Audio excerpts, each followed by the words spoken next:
নমস্কার বন্ধুরা, আমি পূজা। সকলকে জানাই আমার চ্যানেলে আরও একটা নতুন ব্লগের সঙ্গে অনেক অনেক স্বাগত। বড়দের জন্য রইল প্রণাম আর ছোটদেরকে জানাই ভালোবাসা। রিকোয়েস্ট ভিডিও নিয়ে চলে এসেছি। তো অনেকে আমাকে জিজ্ঞাসা করছো 6 মান্থস প্রেগনেন্সির কথা। তো আমার 5 মান্থ কমপ্লিট হয়ে 6 মান্থে পড়েছে। তো 5 মান্থ অবধি আমার কিন্তু অনেক কিছু প্রবলেম দেখা দিয়েছে, সেজন্য কিন্তু আমি তোমাদের সঙ্গে ঠিকঠাক মতো টাইম মেনটেন করে ভিডিও দিতে পারিনি। আর 5 মান্থ অবধি, মানে 6 মান্থে সবে চলছে, তো 5 মান্থ অবধি আমি না ঠিক টাইম মতো খেতে পেরেছি না ঘুমাতে পেরেছি। তো আমার অনেক প্রবলেম হয়েছিল, কিন্তু এখন আমি তার থেকে অনেকটা ভালো আছি, সুস্থ আছি। খাওয়া দাওয়াটাও ঠিক টাইমলি মেনটেন করে করছি। আর এখন বাজে রাত্রির 8টা। আর এখন দেখলে আমার হালকা একটু খিদে খিদে ভাব পেয়েছে, তাই আমি দুটো বানানা খেয়েছি, মানে কলা।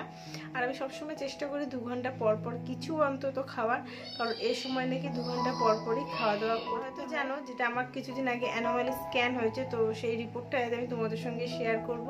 তো জানি না আমার ছেলে হবে না মেয়ে হবে, কিন্তু কিছু যেটা আমার ফার্স্ট একটা বেবি রয়েছে, যে বর্তমানে ছেলে, তো তার রিপোর্টের সঙ্গে আমি এই রিপোর্ট ম্যাচ করেছি। তো করে কিছু জিনিস আমার সেম এসছে, সেজন্য আমি তোমাদের আজকে সেটা শেয়ার করবো যে গর্ভের সন্তান ছেলে না মেয়ে আছে সেটা তোমরা কি করে বুঝবে। আর তার মধ্যে কিছু সিমটম থাকে, যেটা আগেকার দিনের মানুষরা দেখে হয়তো বুঝতে পারে। তো সেই সব সিমটম দেখে তো আমাকে তো সবাই বলছে আমার নাকি আবারও ছেলে হবে। তো জানি না আমার আবারও ছেলে হবে কি না, কিন্তু তার মধ্যে আমার অনেক প্রবলেম হচ্ছে। তো দেখো, সবার প্রথম আমার গলার মধ্যে এখানে কিছু কিছু ভাঁজ চলে এসছে। তো যেটা আমার আগে ছিল না, এটাই প্রেগনেন্সির জন্য হচ্ছে, আর এই সময় হবেই যত আমি যা করি না কেন। আর তার সাথে আমি অনেক রোগাও হয়ে গেছি, খাওয়া দাওয়া করলেও আমার ঠিকঠাক মতো চেহারা হচ্ছে না। তো এসব সিমটম আমার রয়েছেই। আর আমাদের যে আগেকার দিনের লোকরা, যে আমার শাশুড়ি মা, উনি আমাকে দেখেই বলছে যে আমার হাঁটা চলা মানে সব কিছু দেখে যা মনে হচ্ছে নাকি আমার আবারও ছেলে হবে। তো এখনও আমি জানতে পারছি না আমার ছেলে হবে কি না, কিন্তু যদি ছেলে হয় তোমরা সেটা বুঝতেই পারবে, কারণ তোমরা পুরো ব্লগটা দেখো। আর কিছুদিন পর হয় তোমার ডেলিভারি হবে, তখন তোমরা বুঝতেই পারবে যে আমার ছেলে না মেয়ে। যে আমার সেকেন্ড বেবি ছেলে না মেয়ে জানার জন্য ততটা কিন্তু আমিও এক্সাইট, কিন্তু আমিও চাই একটা ছেলের পর একটা মেয়ে।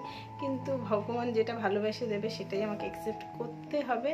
তো যেটাই হোক না কেন আমি চাই সুস্থভাবে হোক। তো তবুও তোমাদেরকে চলো আমি আমার রিপোর্টটা একবার ফাইনালি দেখিয়ে নিই। কিন্তু আমি কয়েকটা ডাক্তারের সাথে কনসাল্ট করেছি আমার রিপোর্ট নেওয়ার পর। তো আমার বেবি পুরোপুরি ভালো আছে, সুস্থ আছে।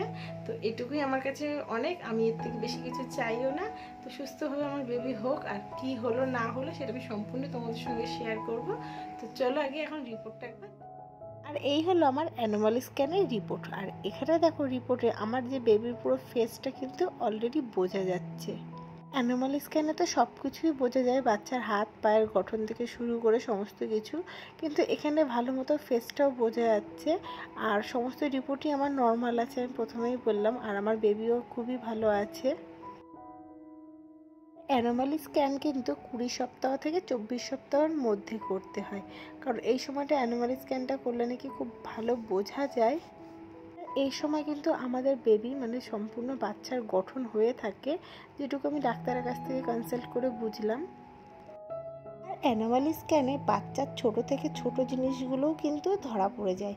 আর এখানে বাচ্চার হাত পা থেকে শুরু করে ব্রেন ডেভেলপমেন্ট সবটাই কিন্তু লেখা আছে, কিন্তু আমরা হয়তো সবটা বুঝতে পারবো না, যেটা ডাক্তার বুঝতে পারবে।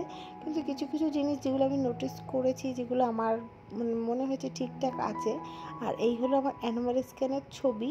আর রিপোর্ট যেটা রয়েছে, রিপোর্টে কিন্তু আমার প্রত্যেকটা জিনিসই নর্মাল রয়েছে। আমি বারবার তোমাদেরকে এইটা দেখাচ্ছি, কারণ এখানে আমার বাচ্চা কিন্তু পুরো ফেসটাই দেখো বোঝা যাচ্ছে। আর সেটাই কিন্তু ডাক্তার পুরোপুরিভাবে আমাদের দেখিয়ে দিয়েছিল।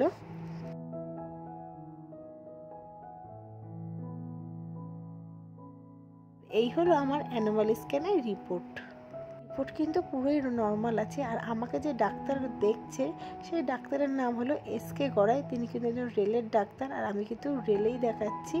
সম্পূর্ণ ট্রিটমেন্ট কিন্তু আমার রেল থেকেই হচ্ছে, শুধুমাত্র অ্যানোমালি স্ক্যানটাই আমার বাইরে হয়েছে। এখানে দেখো আমার কত সপ্তাহে অ্যানুয়ালি স্ক্যান হয়েছে, আমার LMP ডেট থেকে শুরু করে আমার যে বেবির যে ডেলিভারি ডেট, সেটাও কিন্তু এখানে সম্পূর্ণ তুলে ধরেছে। সম্পূর্ণটুকু না বুঝলেও কিছু কিছু জিনিস কিন্তু আমি বুঝতে পেরেছি যে আমার রিপোর্ট পুরোপুরি নর্মাল আছে, কারণ প্রতিটা জায়গায় দেখো নর্মাল নর্মাল লেখা রয়েছে দেখাতে। তো এতেই আমি বুঝতে পারলাম যে আমার রিপোর্টটা কিন্তু পুরোপুরি নর্মাল রয়েছে। উপরটা তোমরাও ভালো করে দেখলে পরে বুঝতে পারবে যে আমার কিন্তু প্রতিটা জিনিসই নর্মাল রয়েছে। আর আমাদের মায়েদের কাছে এটুকুই কিন্তু অনেক, যে আমাদের বাচ্চাটা সুস্থ সবলভাবে পৃথিবীতে আসুক, এটুকুই আমরা চাই। আর কয়েকটা মাসের অপেক্ষা, দেখতে দেখতে হয়তো দিনগুলো কাটিয়ে ফেলবো। তারপর কিন্তু আমার ডেলিভারি ডেট চলে এসেছে, আর আমার ডেলিভারি কিন্তু পুজোর পরে গিয়ে। তোমরা অনেকেও এই কথাটা জিজ্ঞাসা করে থাকো যে আমার ডেলিভারি কবে। তো আমার ডেলিভারি পুজোর পরে গিয়েই হবে। তো এই হচ্ছে আমার পুরো ফাইনাল রিপোর্ট। আর তার জন্য কিন্তু তোমাদেরকে ওয়েট করতে হবে যে আমার ছেলে হলো না মেয়ে হলো।